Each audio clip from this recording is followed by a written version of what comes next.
ಇವತ್ತು ದೇವರಾಜ ಅರಸು ಅವರು ಇದ್ದಿದ್ರೆ 110 ವರ್ಷ ಅವರಿಗೆ. ರಾಜೀವ್ ಗಾಂಧಿ ಅವರಿಗೆ 81 ವರ್ಷ ಆಗಿರ್ತಿತ್ತು.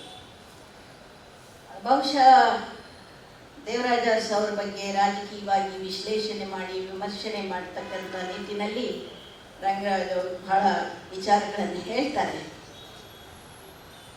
ನನ್ನ ಸಹೋದರರು ಸಹ ನನಗಿಂತ ಚೆನ್ನಾಗಿ ಅವರು ವಿಜಯ್ ಕುಮಾರ್ ಅವರು ವಿಚಾರಗಳನ್ನು ನಮ್ಮ ತಂದೆ ಬಗ್ಗೆ ಹೇಳಿದಾಗ ಅನೇಕ ಹಳೆಯ ನೆನಪುಗಳು ನಮಗೆ ಮರುಕಳಿಸಿದಂತಾಗಿದೆ. ಯಾವತ್ತೂ ನಾವು ಇತಿಹಾಸವನ್ನು ಮರಿಬಾರ್ದು. ಇತಿಹಾಸದಲ್ಲಿ ಕೊಡುಗೆ ಕೊಟ್ಟಂಥವ್ರನ್ನ ನಾವು ಯಾಕೆ ಆಚರಣೆ ಮಾಡಬೇಕು, ಅವ್ರ ವಿಚಾರಗಳನ್ನು ಮಾತಾಡಬೇಕಂದ್ರೆ ಅವರ ಮಾರ್ಗ, ರೀತಿ, ನೀತಿ, ಆಚಾರ, ವಿಚಾರಗಳನ್ನು ನಮ್ಮ ಜೀವನದಲ್ಲಿ ಮೈಗೂಡಿಸ್ಕೊಳ್ತಕ್ಕಂಥ ಒಂದು ವಿಚಾರಧಾರೆ ಆಗಬೇಕು ಅಂತ. ನನ್ನ ಸಹೋದರರೊಬ್ಬರು ಭಯೋತ್ಪಾದನೆ ಬಗ್ಗೆ ನಮಗೆಲ್ಲ ತಿಳುವಳಿಕೆಯನ್ನು ಹೇಳಿದರು. ಇವತ್ತು ಸಮಾಜದಲ್ಲಿ ನಮ್ಮ ಮಕ್ಕಳಿಗೆ ಮುಂದೆ ನಾವು ಏನು ಕೊಡ್ತೀವಿ ಅನ್ನೋವಂಥ ವಿಚಾರವನ್ನು ಮಾಡಬೇಕಾದಂಥ ಅನಿವಾರ್ಯ ಪರಿಸ್ಥಿತಿ ನಮಗಿದೆ. ತಾಯಂದಿರಿಗೂ ಸಹ ಗೊಂದಲದ ವಾತಾವರಣ. ನಮ್ಮ ಮಕ್ಕಳು ಹೇಗೆ ಬೆಳೀತಾರೆ, ಅವರ ಆಹಾರ, ವಿಹಾರ, ವಿಚಾರ, ಪದ್ಧತಿಗಳು ಪ್ರತಿಯೊಂದನ್ನು ನಾವು ಗಮನಿಸಿದಾಗ ಇಷ್ಟು ಬೇಗ ಇಷ್ಟು ಬದಲಾವಣೆ ಆಗ್ತಾ ಇದೆಯಲ್ಲ ಸಮಾಜದಲ್ಲಿ ಅನ್ನುವಂಥ ಆತಂಕವೂ ಸಹ ನಮ್ಮನ್ನು ಕಾಡ್ತಾ ಇದೆ ಅಂದರೆ ತಪ್ಪಾಗಲಾರದು. ರಾಜಕೀಯ ವಿಚಾರಕ್ಕೆ ಬಂದಾಗ ಅರಸು ಅವರು, ದೇವರಾಜ ಅರಸು ಅವರು ಹುಣಸೂರು ತಾಲೂಕಿನ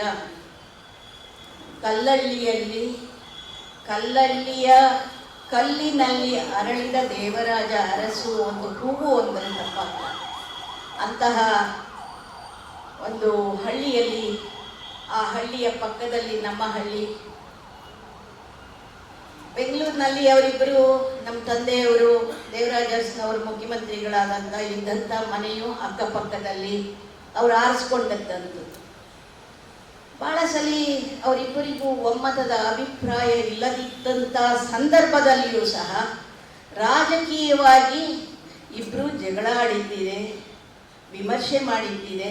ನಂತರ ಏನೂ ಆಗಿಲ್ಲ ಅನ್ನೋ ಥರದಲ್ಲಿ ಸ್ನೇಹದಿಂದ ಇರತಕ್ಕಂಥದ್ದು ರಾಜಕೀಯ ಗುಣಗಳು ಅನ್ನುವಂಥದ್ದನ್ನು ನಾವು ಮರಿಬಾರ್ದು. ನಾವು ಮನೆಯಲ್ಲಿದ್ದಾಗ ಅನೇಕ ಸಂದರ್ಭದಲ್ಲಿ ಹೆಂಗಮ್ಮ ನೀವೆಲ್ಲ ಇದ್ದೀರಿ ನಿಮ್ಮ ಅಪ್ಪನ ಹತ್ರ, ಬಹಳ ಖಂಡಿತವಾಗಿ ನನಗೆ ಸಾಕಾಗೋಗಿದೆ ಅಂತ ಹೇಳಿ ದೇವರಾಜ ಅರಸು ಅವರು ನನ್ನ ಹತ್ರ ಹೇಳೋರು.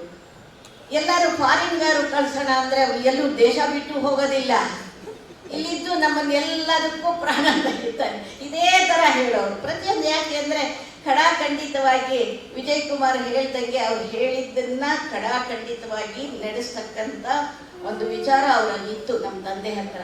ಬಹಳ ಖಂಡಿತವಾಗಿ ಅರಸನವ್ರು ಏನಾದ್ರು ಹೇಳಿದರೆ ಅದು ಸರಿ ಅಲ್ಲ ಅಂದರೆ ಅದನ್ನು ಖಂಡಿಸಿ ಸರಿ ಮಾಡ್ತಕ್ಕಂಥ ತಾಕತ್ತು ಇತ್ತು. ಆದ್ದರಿಂದ ಅರಸನವರು ಬಾರಾದ್ರಿ ಎಲ್ಲ ಇದ್ರ ಮಧ್ಯೆ KH ರಂಗನಾಥ್ ಅವರು ಇವರಿಬ್ಬರಿಗೂ ಸೇತುವೆ ಆಗಿರ್ತಿದ್ರು, ಸಂಬಂಧ ಸೇತುವೆ. ಏನಾದ್ರು ತಪ್ಪಿದ್ರೆ ಅದನ್ನು ಸರಿ ಮಾಡಿ, ಯಾಕೆ ಅಂದರೆ ನಮ್ಮ ತಂದೆ ಯಾವ ಕ್ಷಣದಲ್ಲೂ ತಗೊಳಪ್ಪ ನಾನು ರಾಜೀನಾಮೆ ಅಂತ ಕೊಡೋಂಥ ಒಂದು ಅವರ ರೀತಿಯಾಗಿತ್ತು. ಆವಾಗ ರಂಗನಾಥ್ ಅವರು ಹೋಗಿ ಸಂಧಾನ ಮಾಡ್ತಕ್ಕಂಥ ಒಂದು ಕೃಷ್ಣನ ಸಂಧಾನವನ್ನು ಅವ್ರು ಮಾಡ್ತಾ ಇದ್ರು. ಹೀಗೆ ಅನೇಕ ವಿಚಾರಗಳಲ್ಲಿ ವಿಜಯ್ ಕುಮಾರ್ ಹೇಳ್ತಾ ಇದ್ರು.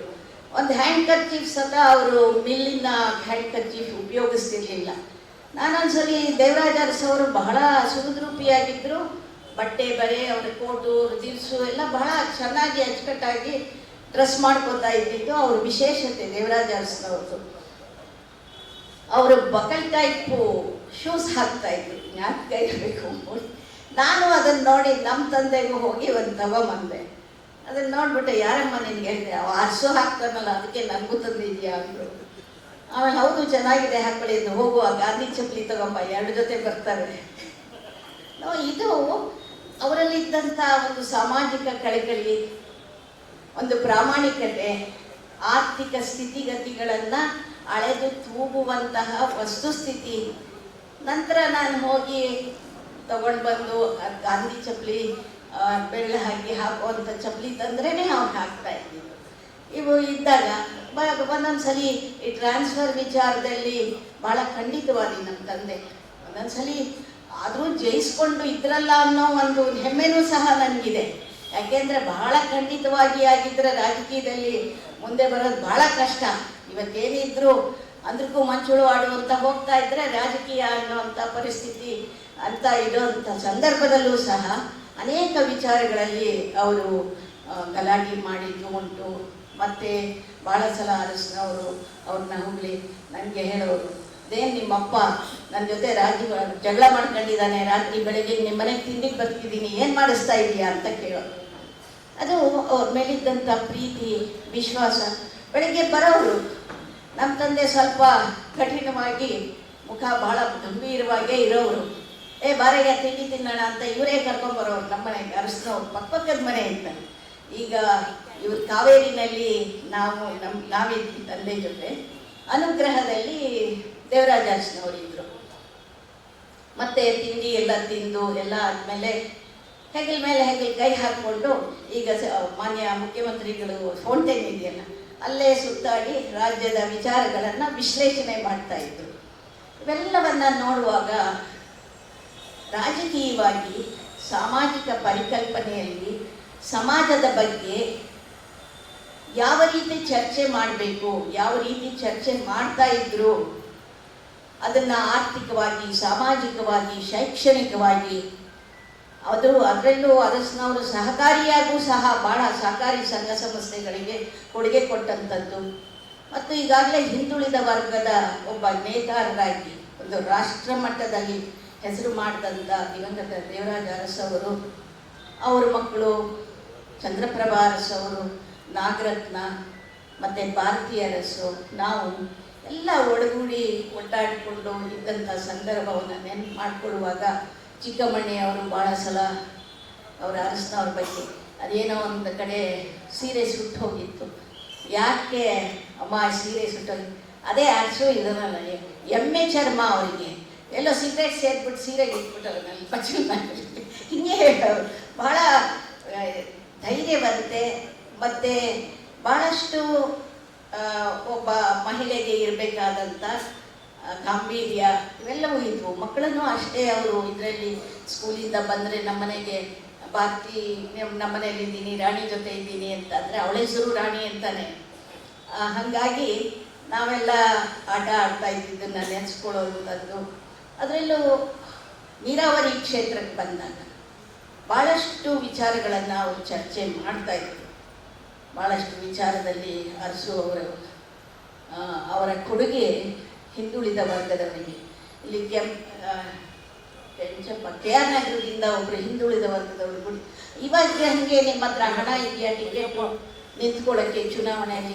ಮರಿಯಪ್ಪನವ್ರು ಅಲ್ಲಿ ಕೆ ಆರ್ ನಗರದಿಂದ ಒಬ್ಬರು ನಿಂತಿದ್ರು. ಅವರಿಗೆಲ್ಲ ಯಾವ ಆರ್ಥಿಕ ಬಲನೂ ಇರಲಿಲ್ಲ.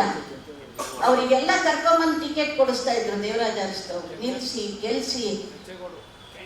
ತೀರೋದು ಅವರು ಭಾಳ, ಯಾಕೆಂದರೆ ಯಾರೊಬ್ಬ ಯಾವ ಕನಸನ್ನು ನಾನು ವಿಧಾನಸಭೆಗೆ ಹೋಗ್ತೀನಿ, ವಿಧಾನ ಪರಿಷತ್ತಿಗೆ ಹೋಗ್ತೀನಿ ಅಂತ ಅವ್ರ ಕನಸು ಕಂಡಿಲ್ಲದೆ ಇದ್ದಂಥವ್ರನ್ನೆಲ್ಲ ಹುಡುಕಿ ಟಿಕೆಟ್ ಕೊಟ್ಟು ಅವ್ರು ಕರ್ಕೊಂಬಂದು ಶಾಸನ ಸಭೆಗೆ ಕಳಿಸ್ತಿದ್ದಂಥದ್ದನ್ನು ನಾವು ನೋಡಿದಾಗ ಹಿಂದುಳಿದ ವರ್ಗದವರಿಗೆ ಅವರು ಯಾಕೆ ಇವತ್ತು ಒಂದು ದೊಡ್ಡ ಶಕ್ತಿಯಾಗಿದ್ದಾರೆ ಅಂತ ಅಂದರೆ ಅಂಥವರನ್ನು ಹುಡುಕಿ ತಂದು ಅವರಿಗೆ ಅಧಿಕಾರವನ್ನು ಕೊಡ್ತಕ್ಕಂಥ ಕೆಲಸವನ್ನು ಮಾಡಿದಂಥವರು ಧೀಮಂತ ನಾಯಕರಾದಂಥ ದೇವರಾಜ ಅರಸವರು.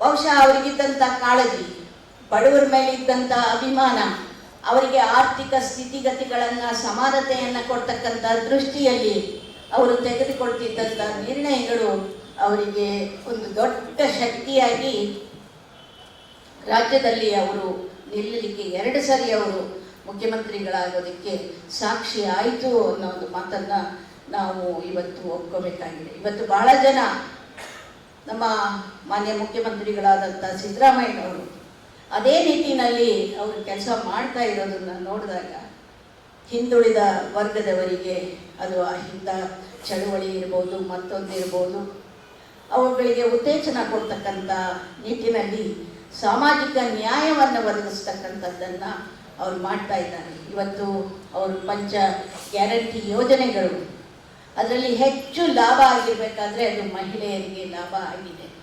ಮೊನ್ನೆ ನಮ್ಮ ಡ್ರೈವರ್ ಹೆಂಡತಿ ಹೇಳಿದ್ದು, ವರಮಹಾಲಕ್ಷ್ಮಿ ಬಗ್ಗೆ 2,000 ರೂಪಾಯಿ ಸಿದ್ದರಾಮಣ್ಣ ಅವ್ರು ಕೊಟ್ಟಿದ್ದಾರೆ ಮೇಡಮ್. ಅವರಿಗೆ ಆಗ್ತಕ್ಕಂಥ ಸಂತೋಷ, 2,000 ರೂಪಾಯಿ ಯಾರ ಗಂಡ 20,000 ರೂಪಾಯಿ ಕೊಟ್ಟರು ಅದ್ರಲ್ಲಿ ಬರಲ್ಲ, ಅಷ್ಟು ಆ 2,000 ರೂಪಾಯಿನಲ್ಲಿ ಸಂತೋಷ ಆಗುತ್ತೆ. ಏನೋ ಒಂದು ತಗೋತೀವಿ. ಎಷ್ಟೋ ಜನ ಮಹಿಳೆಯರು ಅಂಗಡಿಗಳನ್ನು ಇಟ್ಟಿದ್ದಾರೆ, ಅವರ ಬದುಕಿಗೆ ಒಂದು ದಾರಿಯನ್ನು ಮಾಡ್ಕೊಳ್ಳೋದಕ್ಕೆ ಅವಕಾಶ ಮಾಡಿಕೊಟ್ಟಿದ್ದಾರೆ.